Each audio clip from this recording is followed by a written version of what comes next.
A very good evening and welcome to the State of Scottish Football. It's Tuesday evening. A warm welcome to you all. Back with a vengeance tonight is Mr. Craig Leach. How are we this fine Tuesday evening, Craig?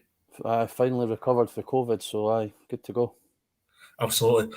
Just a reminder, we are indeed sponsored by Etiv Watches on your top right-hand corner. They have been doing stuff for a good while now. So if you subscribe to the YouTube channel, you get all your stuff there. Now, of course, I made an absolute hoo-hoo when I walked in tonight by saying a thing on the comment section when indeed that was with me for private chat. So good job it wasn't anything out of the extraordinary. But indeed, we are going to start with the used Anthony Ralston signed a new deal until 2025. And Craig, a massive boost for Celtic this. Yeah, and I think it's a massive boost for Tony Ralston as well. I mean, he's been at Celtic for what age is he now? 22, 23? Mm-hmm. Yeah. And he seems to have been on the cusp of the first team for the past sort of 4 or 5 years and never really had a sustained run. Obviously, Postecoglou's came in and has almost been forced into a situation where he's had to play him, and he's definitely reaping the rewards of it. He's been brilliant for Celtic so far this season. I mean, even his goal against Hibs last Wednesday, how often do you see a right back in the box scoring, the type of goal that he did? So no, I think it's fully deserved for him, and it gives, it is a nice wee boost for Celtic going into Thursday as well. And it's one of those that you'd look at and going, well, you're on a bit signed, but it's very good competition at right back area because Ralston's doing so well that Juranovic is struggling for consistent game time. Yeah, and he's been forced to play left back as well. And there's obviously that. I mean, I don't know what the situation with Bolingoli's like at Celtic, if he's practically out the door or what. I know they've got Adam Montgomery, who's been sort of converted for a winger into a full-back. So, no, he's definitely been given the chance to sort of make that right-back slot his own. And like I said, he's done really well, and the contract's really deserved for him. Absolutely. Anthony Ralston says, it feels amazing to see that my hard work has paid off to be offered a new deal. I've been here as a young boy, and it's always been my dream to play for Celtic. I was coming at the end of my contract last season, and it was down to me to take my opportunity to be able to stay at the club. When you're not involved in the period that I was last season, it was important that I kept myself right and worked hard away from the pitch. And it probably is testament to his hard work because a lot of Celtic fans were looking at this situation and going, he's out the door here. Yeah, and I think that, you need to be a top player to play for a club like Celtic. They're not going to give any Tom, Dick or Harry a game just because they're a Celtic fan or they've been at the club for a number of years. Especially with a new manager coming in, he's having to prove himself all over again, and he's certainly done that. The thing about Ralston as well is matured in a way. If you go back to that Celtic Barcelona game a few years ago and him starting with Neymar, boy, he's matured ever since then. Well, I don't know, like Easter Road, he was giving it when he scored. Oh, okay. But no, you like that. The players need a bit of character about them, and I don't know why he done it, because where he celebrated was the complete opposite side of the park for where he was playing. But no, like I said, you need to be, character-wise and ability-wise, you need to be at the top to get a game for Celtic. And Postecoglou's obviously seen something in him during pre-season that he's given him the opportunity, and it's paid off with a new contract. It's funny as well because this was one of the weakest places in the team at the beginning of the season when you look at the Celtic squad. Yeah. No, I mean, I think, they had, Frimpong left in January, and they replaced him with John Joe Kenny from Everton, who didn't really do much, if anything, in a Celtic jersey. So I think it's almost been he's been given the opportunity through circumstance, but, it would have been easy for Postecoglou to go out and, well, he did. I mean, he suppose he bought Juranovic, but it's testament to Ralston's attitude and his performances that he's been forced to play almost out of position, because at the moment, looking especially the way Celtic played against Hibs, he's one of maybe 4 or 5 that you could say would be first name on the team sheet every week. I'm looking at a video that Celtic put out on Twitter about an hour ago. It's here if you haven't followed it, listeners. But there's a few crunching tackles in there. He loves a challenge. Aye, he does, and that's, I guess, needs to be making sure he's doing it in the right way. one of our own players, Ryan Porteous, has been subject to, media vilification over the last few weeks over the tackles that he puts in. So players need to be careful, especially in this day and age with the way that tackles can be perceived. Studs up, studs down. So, no, I like an aggressive player as long as it's used in the right manner. It's actually funny as well because he's actually scored 4 goals already this season, which is phenomenal for right back. Yeah, and like I said, like his goal against Hibs, the position that he gets himself into the box. I think Postecoglou's philosophy is very much geared to trying to attack down the wings as much as possible. The two wingers, or the two sort of wider players that Celtic play with, and like whether it be Abada or Jota so far this season, you wouldn't class them as wingers, if you're Football Manager term, but maybe more of an inside forward, an inverted winger kind of thing that allows the fullbacks to sort of get on and get beyond them. So that's where he's getting his opportunities from. The thing with Ralston under Postecoglou, he offers a better balance to that Celtic side. Yeah, because he's got, he's a very fit boy.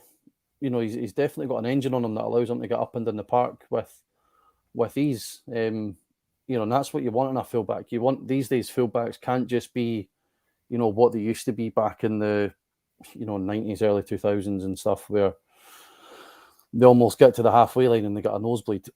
Managers, especially the type of football that Postecoglou wants to play, wants them up and down the pitch as much as possible.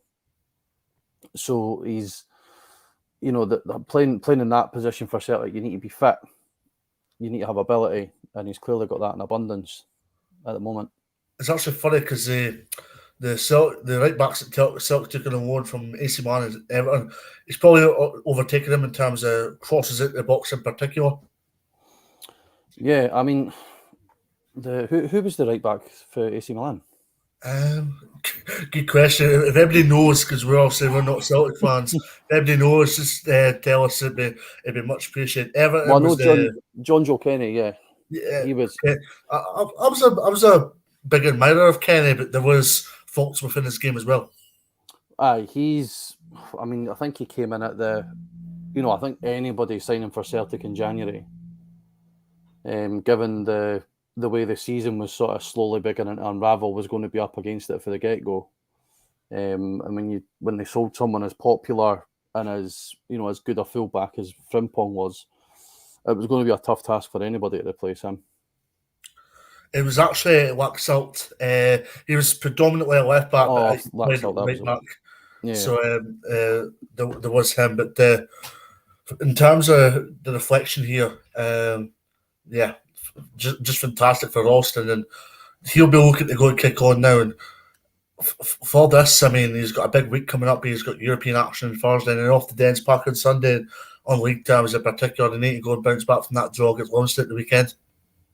Yeah, definitely, and it's disappointing for them given how they played at Easter Road on Wednesday last week. Some of the play in the first half, Rogic in particular, just completely blew Hibs away and they couldn't handle it. So, it'll be disappointing for them, and I suppose it won't be helped by seeing what Rangers went ahead and done on Sunday. Mm-hmm. So absolutely, they need to bounce back. But also on Ralston, just one wee last bit. I think it's testament to anybody, any professional player out there that, is effectively. I don't know how he was viewed by the Celtic support, but I would have thought he would have been viewed as no more than a backup player. But in his own words, he knew what he needed to do. He got his head down, worked hard, and he's now reaping all the rewards. So, congratulations to him. Yep, absolutely. Thanks very much for sending in your comments, guys. Much appreciated. Well, the doctor comes in here and says Ralston will be hard to displace. He's learning the system well and showing tremendous character. He's got character. But on to the Scotland squad now. I want a few changes. One major surprise. And, we'll make it 2 major surprises because we were talking off air before we go into the squad, Craig, and you were very surprised about how Kevin Nisbet's still in the squad. Yeah, very, very surprised that Nisbet's still been in the squad. His performances over the last, I don't know, I could probably keep going back to to try and get the last good performance out of Nisbet. Even his goals, I think he's got 1 league goal last season. So there's the heat map that I sent you. That's his heat map from Celtic. So you can see that the most times he touched the ball was probably when he was taking kickoff. So that kind of gives you an idea of where he's at the moment. I mean, Doidge has been out injured since the end of August, and he's still got more league goals than Nisbet. But it's not just about goals; it's about his overall play. He just doesn't. There just seems to be something up with him, whether it's an injury, whether it's. I know there was talk of a new contract a couple of months ago that seems to have went quiet, but there's something's not right with him, and I'm very, very surprised that Steve Clarke's called him up. Absolutely. The squad is as follows. Xander Clarke in goals. Goalkeepers are Craig Gordon and John McLaughlin alongside Xander. Defenders are William Cooper, Grant Hanley, Jack Hendry, Scott McKenna, Stephen O'Donnell, Nathan Patterson, Andy Robertson, Kieran Tierney, and that's the defenders. Midfielders are Stuart Armstrong, Lewis Ferguson, Billy Gilmore, John McGinn, Carl McGregor, Kenny McLean, Scott McTominay, David Turnbull.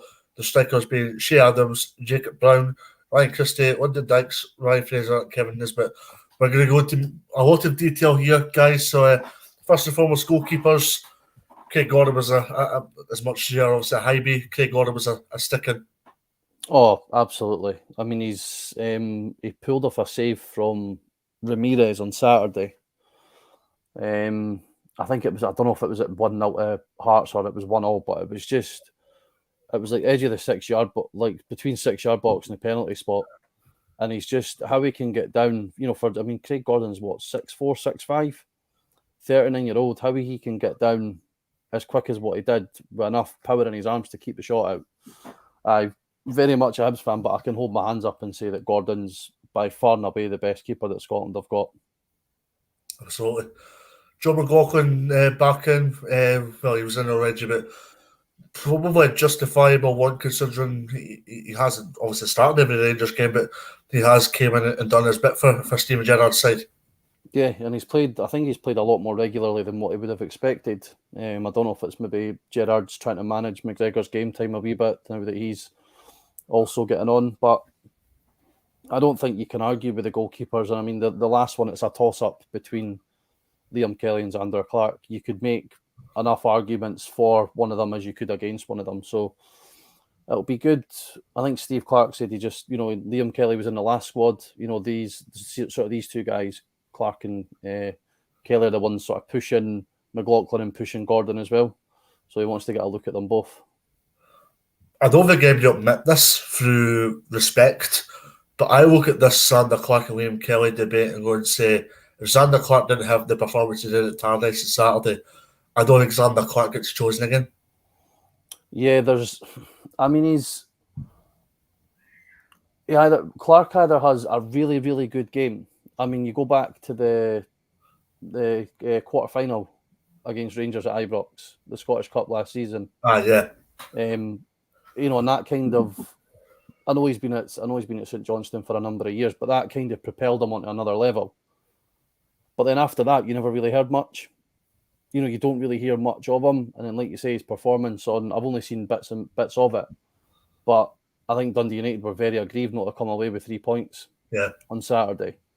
So that shows you the performance he's put in. Maybe it's been a bit of misfortune for Kelly that the Rangers game on Sunday as well. I mean, I don't think he was really at fault for any of the goals, but it never looks good when you're letting 6 in. Yeah, absolutely. On to the defence now.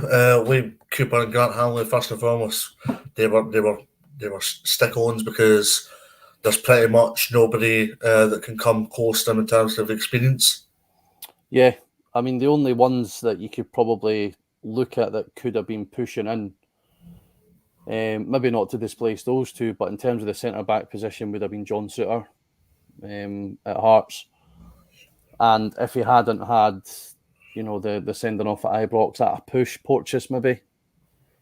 But other than that, there's not really a great deal of centre halves that could be in. So I think it's sort of, I don't like Scott McKenna being in the Scotland squad, if I'm being honest. I don't think he's good enough, but it's sort of much of a muchness in terms of the centre halves that have been picked. I don't know if you want to class Tierney as a centre half as well, given that's where he plays most of the time. The left sided centre half. Yeah. When I look at Jack Hendry, shoeing because he's been brilliant for both club and country of late. Yeah, Hendry has. I mean, he's, him and Hanley were sort of ones that maybe 18 months, 2 years ago, you would never have thought would have been back in the Scotland squad. And I think Hanley's played every game that he's been available since Steve Clarke called him back up. And Hendry's, completed a complete career turnaround. Was it Australia he was sent out on loan to? I'm sure he was. Initially in Belgium, yeah. And I mean, he's got himself, a 10 million. What was it? Was it 10 million? 6 million to Bruges, and he's playing in the Champions League. So that's another testament to where you can, if you apply yourself in the right way, how you can turn your career around. And Hendry, Hendry, Hanley, and Tierney, if we're going with the three, are my, sort of the strongest three. I would like Cooper in there, but I don't see how you can leave out Tierney because he would have to play on the left-hand side. Absolutely. I look at the right back and go, Nathan Patterson's deserving. Stephen O'Donnell, is it up for debate, do you think? Aye, especially given who we've spoken about at the start of the show. I think Tony Ralston, there was a bit of, I don't want to say uproar, but a bit of eyebrows raised at the start of the last camp when Ralston wasn't called up. He's continued his good form and he's still not been called up. Now, I know, probably similar to the Nisbet situation, I know that Clarke is very loyal to, the sort of core group of players. I mean, we've seen players sort of come and go, like your McBurney, Ollie Burke, who else is, Brophy, Shankland, they were kind of involved in Steve Clarke's early days and now don't really get a look in at all. But I'm very surprised that Ralston's not there. But I guess if he's calling up Patterson, does he really want to be going in with two sort of Ralston would be a rookie at international level anyway, and Patterson's still not played a massive great deal of first team games for Rangers either. No. Shewins again is Andy Robertson and Kieran Tierney. They don't need any introduction. Basically, No. they're basically going to be playing the two games involved, which are of course Moldova and Denmark. Yeah, no, there's no arguments at all. I know Tierney's been injured recently, but I think I've seen Steve Clarke say that he's expecting him to train with Arsenal this week and then be available for next week. So fingers crossed, because those two are vital. And I know it's been said 1,000 times, but it would just be our luck that two of the best players would have coming through in however many years are both left backs. I know, 100%. Lewis Ferguson, I rated his performance against Hearts on Saturday and thought, okay, I think he's turned a corner in just the right frame of time, because Lewis Ferguson until then was having performances which weren't exactly great or bamboozling, to say the least. But Saturday, I think he produced a good performance, and that probably made sure he kept his place in the squad intact. Aye, definitely. I mean, I watched with the Hibs game being called off. I watched the Hearts Aberdeen game, and first half it wasn't a great game to watch. I know Hearts got this penalty sort of the tail end of the first half, but second half, credit to Glass, he made a change. He brought Scott Brown into midfield, and that sort of gave Ferguson a bit more freedom. And he took his goal. The goal was. His flashbacks are Rob Jones for Hibs. Aye. No, I don't know why. It was Ferguson scored. Or indeed, David Gray for Hibs. Aye, David Gray. Aye. Not quite as good as that one though. But no, it was a good finish. And I think as Aberdeen's forms took an upturn, his performances have took an upturn as well. 100%. Stuart Armstrong, he was quite surprised to be in the squad the last time, but he's probably a bit more happier, a bit more content to be in the squad again this time. Yeah, I mean, I don't know what Southampton's run of form has been like recently, but I think that Armstrong gives you something else in the middle of the park. He's very calm and composed on the ball, and he likes to drive forward as well when the opportunity allows. I'm going to give you some examples of Stuart Armstrong on. Oh, okay, he has. Well, if he has been playing, he's been off the bench, so he's not exactly been a starter for Southampton. Again, maybe it's continuity. Clarke likes his sort of core group of, I don't know, you want to say maybe 15, 16 boys, and sort of supplements it with the rest that are maybe on form, off form if there's injuries. Yeah, he played in the EFL Cup against Chelsea last week, but they took it off before the penalties, so he has had some game time or some stretch. So I think it's more to do with a tried and trusted approach from Clarke rather than he's a consistent performer in the Southampton team. Yeah, no, like that's probably similar to the Nisbet situation, that he's he's got these core group of players that he likes to remain loyal to. He's spoken a lot about the sort of atmosphere in the camp, and Armstrong, I'm sure, provides a positive balance to that. Absolutely. The next three I'm going to mention are world class right now. Billy Gilmore, John McGinn, and Carl McGregor. It must be said about obviously Gilmore that he's struggled for game time at Norwich, but you could just sense, Craig, that there's a fallout between Gilmore and Clarke right now at Norwich. Aye, there has to be. I don't get it. I mean, Norwich are. I don't know if it was the right move for him in the first place. I mean, he's. It must be hard going for a team like Chelsea. Training with players at Chelsea where you're expected to retain the ball for the majority of the game, to then be sent out to a team that are not expected to retain the ball for the majority of the game, especially a newly promoted team. But it's baffling. But I watched Norwich on Sunday. I think it was Leeds they played on Sunday, and they're crying out for somebody in the middle of the park just to take hold of the ball and just move the ball about a wee bit. I know Kenny Mclean's in the Scotland squad as well, but yeah, I don't think he should be starting over Gilmore at club level. No, because Gilmore's, we need to be careful with him that we're not hyping him up to be the next, Zidane or Scholes or whatever in terms of how he plays, but he's shown in his fleeting performances so far for both club and country, that he's got the potential there to be a great player and make it to an even higher level than what he's at just now. So there has to be something going on behind the scenes. I seen a report about after the Chelsea-Norwich game that he was laughing and joking with the Chelsea players in the tunnel. I don't know if that's maybe something to do with it. That's just a complete unsubstantiated Twitter rumour as well. So I think it was from the Athletic, and the Athletic very seldom tell lies. So that's if it's when I seen Athletic, it. I'll trust it every step of the way, compared to maybe the Sun, for example. So,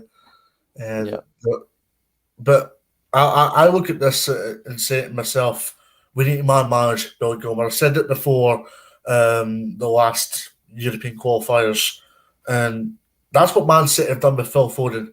To give you a genuine example, Guardiola has managed Foden. He's doing very well for both club and for England. Yeah, and that's been over a period of years as well. That I think Foden's what, maybe 21, 22 just now. Yeah. And he's been in and around the Man City team for the last 4 or 5 years. And whenever there's been a cry for him to sort of, play 5, 6, 7 games in a row, Guardiola doesn't do it. And I mean, who are we to argue with one of the best coaches of all time? And it's paid off. Foden's now reaping the benefits of how Guardiola's managed him. That he's now, arguably one of the first picks week in, week out for Man City. And I don't think that happens if Guardiola sort of succumbs to the pressure 3 years ago and plays 38, Premier League games, 10, 12 Champions League games, because the laddie would have been burnt out. Now we'll look at Conor McGregor, and I think we could tell in the Faroe Islands game that we were needing a player of his quality and experience, and justify call for this schedule instalment of Euro qualifiers. But my message also would be that he needs to start against Moldova. Aye.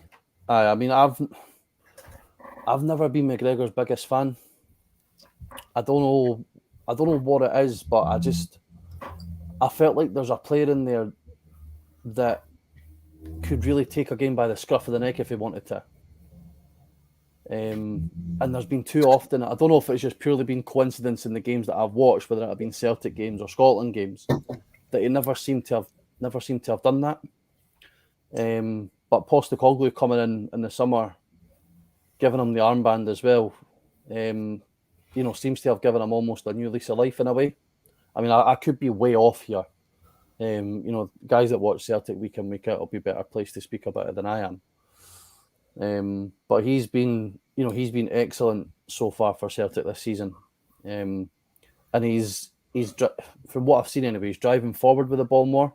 For what maybe over the sort of maybe since Rodgers left, he seemed more content to just almost go sideways with it a lot of the time. Whereas that doesn't seem to be the case as much under Postecoglou. So no, definitely deserve call-up and would be in my starting 11 for Moldova as well. Yeah. What do you think of Scott McTominay? Because club level, there's a lot to be desired, but in terms of international level, quality. Aye, depends where he plays though. If he's going to play as a centre-half or in centre midfield. I don't think the system at Man United helps. This whole Fred and McTominay thing just doesn't work for them. They seemed a lot more settled when they went to the sort of three with the wing backs.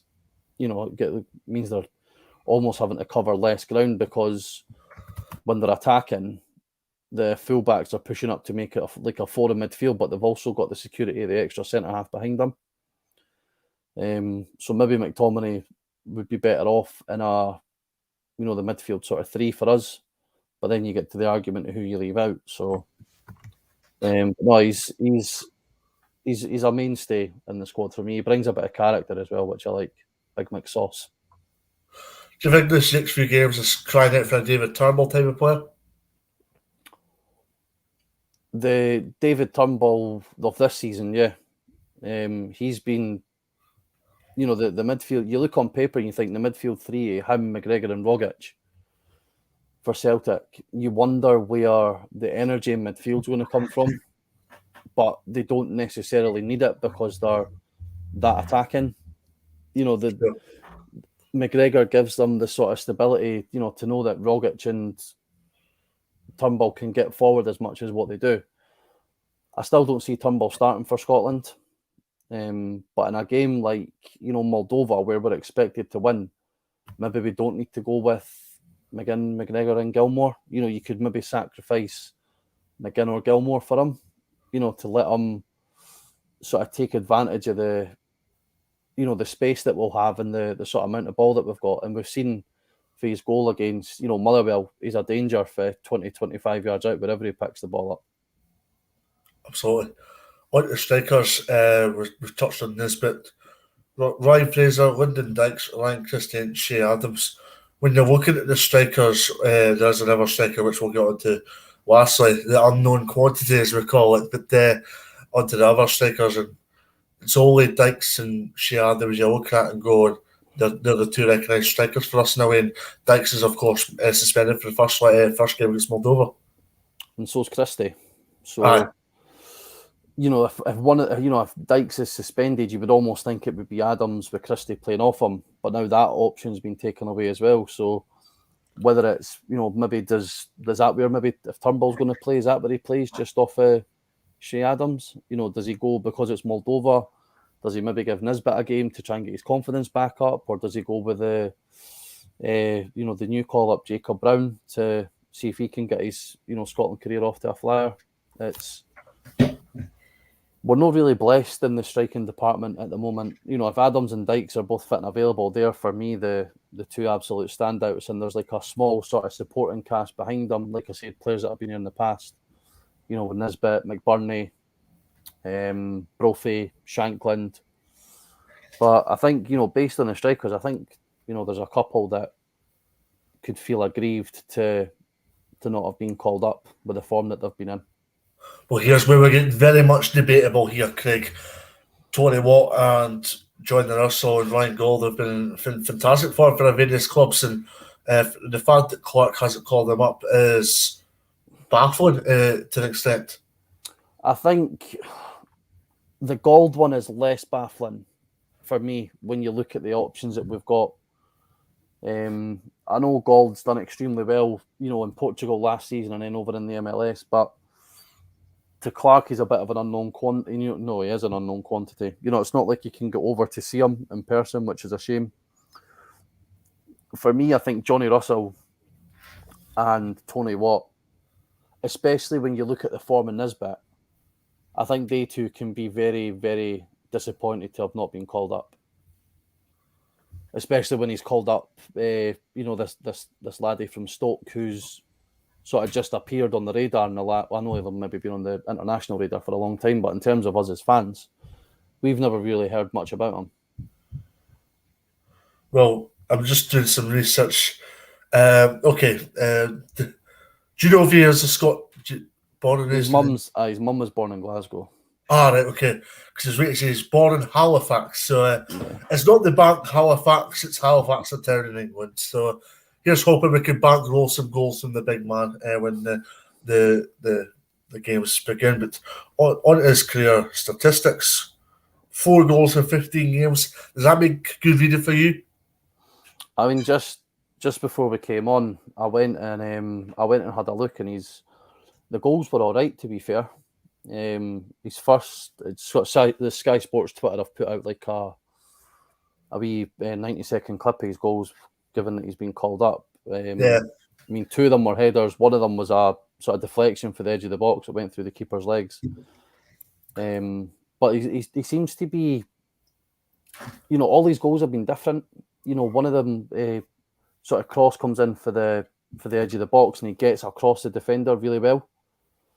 The second one is the other header is for a set piece, and then the other goal he shows good feet on the edge of the box and sticks it away in the keeper's far corner. So there's definitely something there. But what we need a goal scorer who's prolific. Adams and Dykes themselves, as good as they are, aren't the most prolific goal scorers. So it remains to be seen what kind of area Jacob Brown's going to play. Is it going to play up top? Is he going to be as one of the, as a winger? Is Clarke going to maybe tinker with the system a wee bit and go back to playing wingers? I know Steve Clarke said he's predominantly played up front in the mid in a 3-5-2, but I don't know. We could see a sort of maybe a slight system change to get him and maybe Fraser in to compensate for the loss of Dykes and Christie for the Moldova game. Well, I compare Jacob Brown to Kevin Nisbet. Nisbet's only a year older than Jacob. Nisbet, at war levels, but he scored 29 goals at Leith Rovers, 18 goals at Dunfermline Athletic, and 16 goals since arriving at Hibs. This Jacob Brown has scored no more than 8 goals in a single league season for a club, and that was at Barnsley a few seasons ago. I think this is his first at Stoke. I think this is his first sort of run at playing up top. One of my mates is a Barnsley fan, and he's I remember vaguely speaking about him in the past, and he's been one that sort of played off the left. So I've been told anyway. So this is his first sort of real chance at getting a run up top. And like I say, the goals that I've seen, they're all different. He's shown good awareness to get across the centre half with the ball coming at the box. He's peeling away for defenders at set pieces. He's controlling the ball well and sort of slotting it away bottom corner for one of the other ones. So he's now that he's getting a chance through the middle, he's scoring all different types of goals. So I know Stoke have been on quite a poor run recently. But from looking at his sort of average position, he likes to stay very central. So maybe he's almost a like-for-like replacement in Dykes. That he won't sort of go out to the channels as much. You can let sort of Adams or whoever's playing off do the sort of dog work if you want. Well, he's the sort of focal point through the middle. Well, this is why we're not going to go too critical to Jacob Brown here, because Jacob Brown could be an unknown quantity to us, yet go and score 4 goals in a few weeks' time. Yeah. So here's why we're not being critical on our show, because us saying, I thought Jacob Brown was the start next time. But I mean, when you're looking at this squad, I'm having a look at Twitter at this precise moment in time, Craig, and there's a lot of debate about as we touched upon, McKinnon, O'Donnell, and Armstrong, Mclean. Can you understand why there's debate about Armstrong, Mclean? Because if you touched upon Gilmore there, I would question why McLean and Armstrong have been easily considered into the squad. Yeah, I know McLean played over Gilmore on Sunday, but like I said, it's probably more down to Clarke preferring to go with what he knows rather than shipping out 2, 3, 4, 5 regulars and bringing in players that are maybe not used to the setup. But you could argue, how are players ever going to get used to the setup if they're not going to get the chance to get called up? So, especially the midfield, like this, there's not again, we're not blessed through all areas of the park in an abundance of talent where you could say, oh, Armstrong and McLean shouldn't be there. But I mean, to flip the question back to you, if McLean and Armstrong aren't there, who are the two that you call up in their place? It's a very good question, and it's a debatable one. I think Ryan Jack will come back in when he's fit. If he can get fit. I mean, he's been injured for quite a while. Excuse me, I'm just sneezing on the live camera. My apologies for that, but it's definitely me being outside today. But yeah, no, it's a really good question. There's not an abundance central midfielders out there. Personally, I would have said if this had been 4 weeks ago, I could have said that McGuinness could have been in with a shout because he'd been really good for Hibs at the start of the season. But there's no really a lot out there, in terms of that can come in, and make. I'm sure we're missing. There must be one or two completely obvious names that we're missing. But I think it's more of a continuity thing for Clarke rather than anything else. I think in the forward area would be where I would be having the biggest argument. One player that I think would be in with a shout that goes under the radar a little bit, and it's actually just came to my head right now, is the guy Alan Cabell used to be at Motherwell. Motherwell, is it Luton Town just now? Yeah. Aye. I mean, I don't know how it is. I mean, has he been playing well for Luton? Has he been playing regularly? I'm just waiting to find out. We do our research before coming on.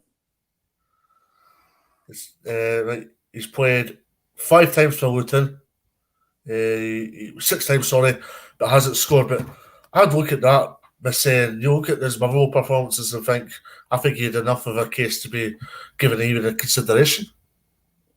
Aye, but again, it all depends on how he's playing for Luton, and is he someone that's going to come in and add something? You hear of this all the time. Are they going to add something to the group? I mean, are Armstrong and McLean, they are more for what they can bring off the pitch, instead, in terms of the standards that they set, how they train, how they are around the training camp, etc. Is it really worth bringing in someone else that's probably not going to get a game over McLean and Armstrong, who are likely still not to get a game? The home of World Fitbat is Luton Town, not. I love Kenilworth Road, by the way. I've watched it on the telly, cracking ground. Aye, is that the one where you go through the, like, folks' houses are right next to the aye. I know. I've always found their their sort of stand that runs along the track, along the touchline, really weird. It's literally just like a glass building. Looks like the office. Yeah, yeah, absolutely. And I mean, as much as McLean and Armstrong are probably red hot favourites to be in that squad, and instead of a Campbell right now, it's probably a stepping stone for Campbell to look at this and go and say, right, if I can go and get a good season at Luton, if I can go and get some game time at Luton, and that's for any midfielder that's playing or training in England at this precise moment in time, I'm looking at this and saying, I can work my way into the Scotland squad with 3 or 4 good performances here. Yeah, especially when, someone like Armstrong's not getting a game. I think McLean's, 31, 32, I think Armstrong's similar.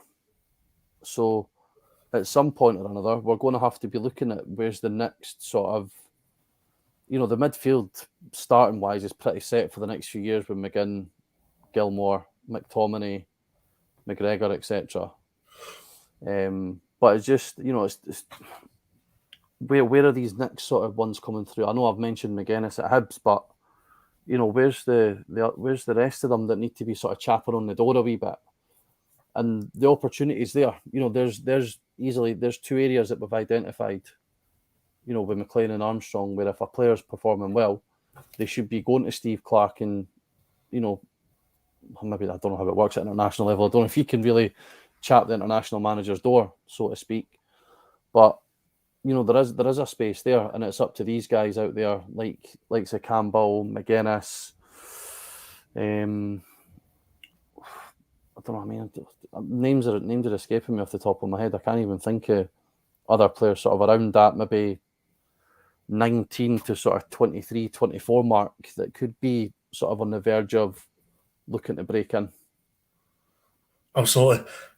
I'm awaiting confirmation, but I might have some breaking news for you. So 2 minutes. But we'll go into Europe next for Ferencváros against Celtic. A big game for Celtic. They'll look at this on Thursday night and say it's an opportunity for 3 points to get a European way back on track and looking to progress through that Europa League group stages. Aye, I mean, if they can produce the performance that they produced against Ferencváros at Parkhead, they'll be through, no bother. I mean, I looked at a couple of things before we came on in terms of how could Celtic set up against them, and the average player positions for the home game, they were almost playing a front five. Now that shows you the level of dominance that they had. That Jota, Kyogo, Turnbull, Rogic, and Abada. But it was effectively like they were playing a five up top. So they just need to go away and replicate the performance that they put in at home, and I think they'll be comfortable winners over there. When I look at this game, I think I look at this game from a sort of persuasion and go and say they need to win to get their season not back on track, but they need to get the Livingston game out of their memory. Aye, they need to show that's not the start of a sort of not a torrid run, but they don't want that to be the sort of beginning of a sort of maybe beginning of a downward spiral, so to speak. You don't want that to. You don't want the malaise to the Livingston game to sort of carry over. You almost just want to shrug your shoulders and go, do you know what? On another day, it could be 4 or 5. That Saturday was just a day where it just didn't happen. So they just dust themselves down and move on. I think it just goes to show though the importance of Kyogo starting. Because I don't believe he started against Livingston. I think it was Giacomakis that started. Well, I raised the point about this. As much as Giacomakis has been a good signing for Celtic and has done well in the last few games, I look at this also by saying that, did Celtic maybe disrespect Livingston in a way? I mean, I don't know if you could say disrespect. Giacomakis was the Eredivisie's top goal scorer last season, so it's not like they chucked in an untested 19-year-old up top. But games like Saturday show the importance of Kyogo starting as many matches as he can for Celtic, because he, when we played them at Easter Road, he was horrible. He was not in a bad, from a Hibs fan's perspective, he was horrible because he was everywhere. The laddie just doesn't stop, and Livingston don't have, great ball playing centre halves that are comfortable to take the ball and play out for the back. So you want to be putting as much pressure on them as you can. And Giacomakis isn't that type of player, whereas Kyogo's, like I said, he's a nightmare for defenders. He's just everywhere all the time. And I think that just understands the, sort of his importance to the Celtic team and why he should play as many games as possible. Absolutely. Right, we're going to get back onto the Celtic game in just a minute, but do you want some good news, Mr. Leach? Go on then. The Hibs Ross County game is postponed tomorrow again. Just been announced. The game was initially called off 4 hours before kickoff on Saturday after Hibs couldn't field their team due to positive tests. The Premiership clash in Dingwall was rearranged for Wednesday night, but the Eastern Road club confirmed 2 positive tests, which had been returned early in the week, and obviously there's been a few more ever since that Saturday game. They were due to be without up to 10 players due to isolation protocols, and the under-18s were on standby for a first-team call. But Craig, not a surprise in the slightest. No, I mean, I know at least one of the players that's got it, and obviously, well, I don't know them, but I know one of the players who does have it. And, you know, from what I'm led to believe, you know, the club travelled in separate coaches, and it seems to be one of the coaches that's been hit pretty bad. You know, on top of the 4 injuries that we've got just now, in terms of McGuinness and Doidge, etc., to be missing, you know, 10 first-team players, you know, as you know, we've been struggling to fill our bench as it has been recently. So I understand that Ross County might be aggrieved, but you know, at the end of the day, we're still in the midst of a pandemic, and you know, it just feels unlucky for Hibs that so many have hit at the one time. You can get away with 1 or 2, but if you've got 1 or 2 testing positive, you know, then the close contacts need to isolate. And from what I've heard anyway, I think there's maybe 7 players that have now tested positive. Yeah, and there's a couple of staff as well that have also tested positive. So I think this was coming from the Hibs cancelled the press conference today. The pre-match press conference was cancelled at 1 o'clock. So I think this has been on the cards since then. Yeah, absolutely. There is repercussions for both clubs. There will be for Hibs moving forward because they'll have a lot of games to go and catch up on, in particular in December. But also for Ross County, there's repercussions in missing out the revenue from the weekend. There is, but I mean, who would Ross County be chasing for compensation if the game was called off because of rain? You know, if there was a waterlogged pitch, or if there was, you know, high winds, or if there was snow. I mean, I totally get their frustrations, but you know, it's not like the Hibs players have went out and, you know, deliberately tried to catch COVID. You know, no one wants to catch it. You know, and obviously, from my perspective as a Hibs fan, you know, I hope that any player that has caught it is, you know, is recovering well and recovers to 100%. But I mean, as much as I feel sorry for Ross County, it's like these things happen.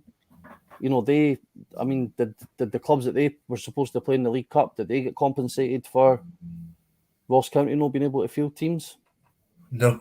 You know, why should the clubs... The League Cup's different because that has to be played to a specific date, and that was agreed in the rules. I don't understand how Hibs can be punished for this in terms of either forfeiting a game, maybe the compensation to Ross County for, you know, the sort of policing costs, stewarding costs, hospitality costs, etc., that they're now having to refund. But in terms of wider repercussions, I don't think there should be any for Hibs whatsoever. Yeah, you know, if you go down, I mean, it was farcical enough that they were being made to play tomorrow night anyway. Yeah, definitely. Not from a fan's perspective, expecting the fans to travel back up to Ross County again. Back up to Dingwall 4 days after, you know, we didn't I know Hibs fans that were there that had arrived in Dingwall when the news was on. So, you know, not only have they had to do that, and you know, the Hibs fans have missed out, they were then expecting them to do it at such short notice. Like, I just think it was an all-round farcical decision for the SPFL. And I look at this by saying Ross County against Hibs in the league was called off last season because of snow. There wasn't any clubs screaming it for money. I understand there was no fans at that time because of obviously COVID, but there was no clubs screaming at the SPFL wanting money, wanting revenue coming in. There was nothing. There was no reward for Ross County having 2 feet of snow on the pitch. There was nobody screaming out for money then. Aye, but that's the thing. Like, if Ross County hadn't beaten Dundee 5-0 last weekend, would they even be having this conversation? I think that's exactly why they're very much aggrieved with this game not going ahead. I totally understand why they're aggrieved, but if they'd have been coming off another loss, are they still having the same reaction? I don't think so. I think they're more peeved that, one, they finally managed to get a decent result under Malcolm Mackay, and you can't take away what a result it was, 5-0 away to Dundee. but also they're missing out playing Hibs when we're potentially at our lowest. Not only are Hibs out of form severely, but missing X amount of first team players. I think that's what's hiding that's sort of the front that's being used in terms of the hiding the frustration that they're not getting the chance to play us when they could, in theory, be building on the momentum that they got for the Dundee result. Mm-hmm. And I look at this by saying, when I mentioned repercussions, it won't be an issue for Jack Ross's side, but it'll probably be a key period. I think Hibs need to use this period wisely in terms of reflection, first and foremost, and then after that, using as much players as they can in the squad to make sure everybody gets game time through what's going to be, after the international break, a very intense run of fixtures. If I was Hibs looking at this now, I would want Saturday's game against Livingston postponed as well. Like, that would give Hibs the chance to, first and foremost, make sure the players affected recover. But also, from a selfish perspective, by the time the players come back for the international break, there's a good chance that we'll have McGuinness back. There's a good chance that we'll have Christian Doidge on his way back. James Scott, hopefully, can get himself fit. I'm trying to recall who else we had injured. That's bad. I don't even know my own team's injury worries at the minute. But selfishly, we want to try and get, especially Doidge and McGuinness, they're massive for us. And if we can get away with not playing games just now, but potentially rearranging it for a Tuesday in January and the other one for a Wednesday in February, that would be more beneficial to Hibs in the long run. Mm-hmm, absolutely. Back on the Celtic game very briefly, and John McGinley said on 67 Hail Hail on Sunday that Ange Postecoglou doesn't want anyone to write Ferencváros off ahead of Thursday's meeting with Celtic in the AAF Europa League. It probably is very important that Celtic don't go and underestimate the Hungarians on Thursday. No, they don't. And like I said, if they play the way that they did at Parkhead, they'll get a result, no problem. But they also can't think that because they played that way at Parkhead that it's going to be a foregone conclusion either.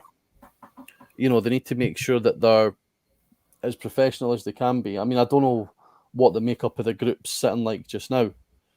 In terms of, what points. I know they'll, obviously, if they get another win, they'll be on at least 6 points. So, if they want to stand a chance of qualifying for the latter stages, they need to be making sure that they're on it for the first whistle.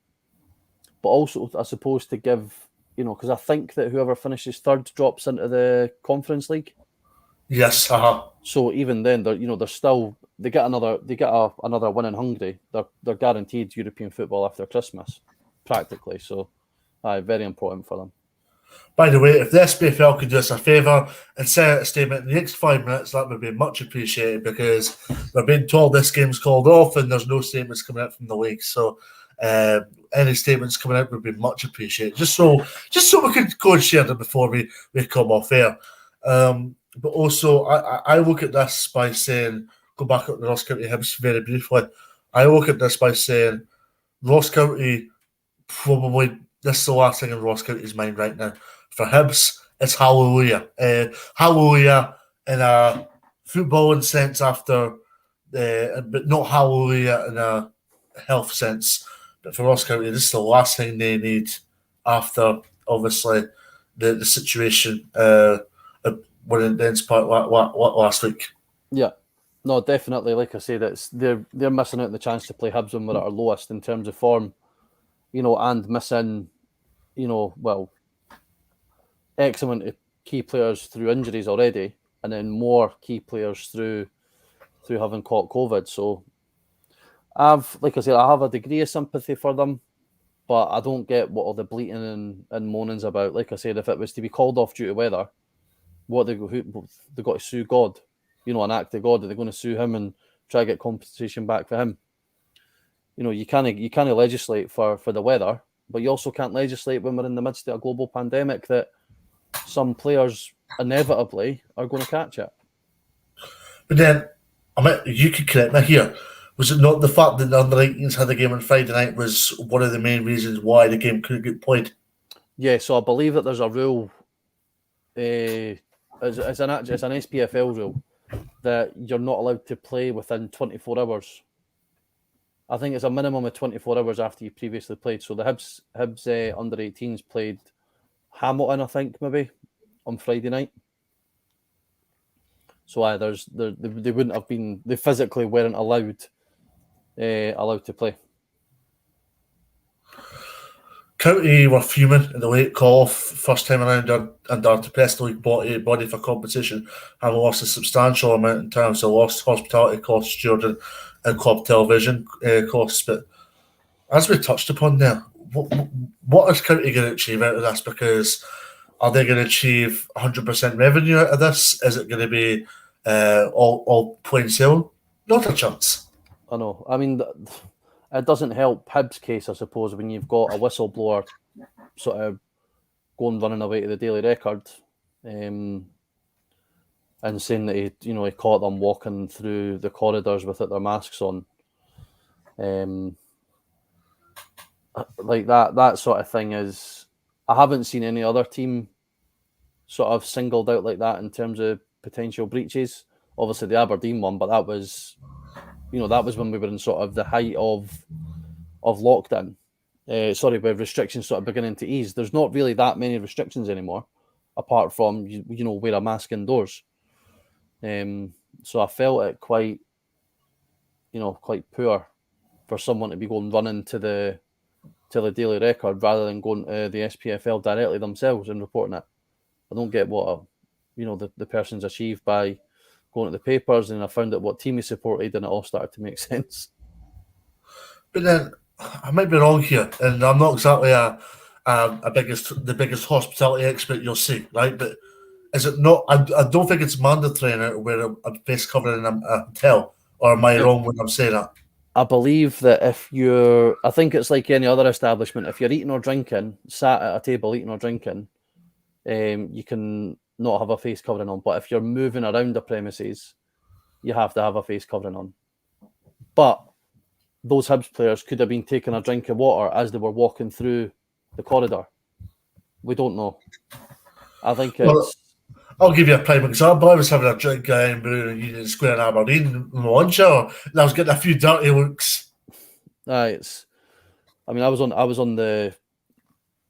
out earlier, and even myself, I had my mask on, but I still found myself sort of like, if I see someone in a place without a mask that should have a mask, I'm kind of like giving them a bit of side eye, because you're just not used to it. I was down in England a few weeks ago, and they're completely like no masks at all anymore, and it was very strange to get used to it in the beginning.